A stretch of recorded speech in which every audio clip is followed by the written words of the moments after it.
Valsad railway station પર કુલીએ બાળકી સાથે અશોભનીય વર્તન કરતા ધરપકડ। વલસાડ રેલવે સ્ટેશન પર રહેતા ભિક્ષુક પરિવારની 9 વર્ષની બાળકી સાથે કાદળ વયના કુલીએ અશોભનીય વર્તન કર્યું હતું। બાળકી વેઇટિંગ રૂમના બાથરૂમમાં ગઈ ત્યારે કુલીએ તેનો પીછો કર્યો હતો। આરોપીએ બાળકીને લોભામણી લાલચ આપી તેણે બાળકી સાથે અડપલા કર્યા હતા।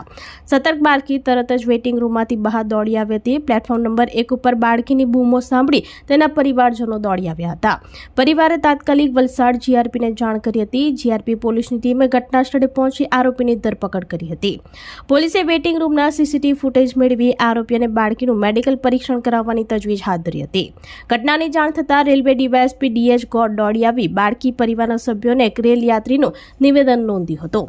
સીસીટીવી ફૂટેજ અને સ્થળ ઉપરથી મળેલા પુરાવાના આધારે તપાસ હાથ ધરવામાં આવી હતી। ત્યારે આ ઘટનાને લઈ વલસાડ જિલ્લામાં લોકોમાં આક્રોશ ફેલાયો છે।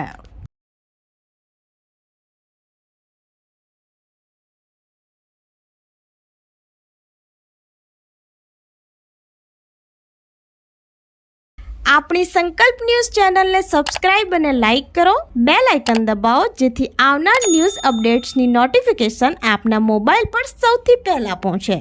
Like, subscribe and share the video.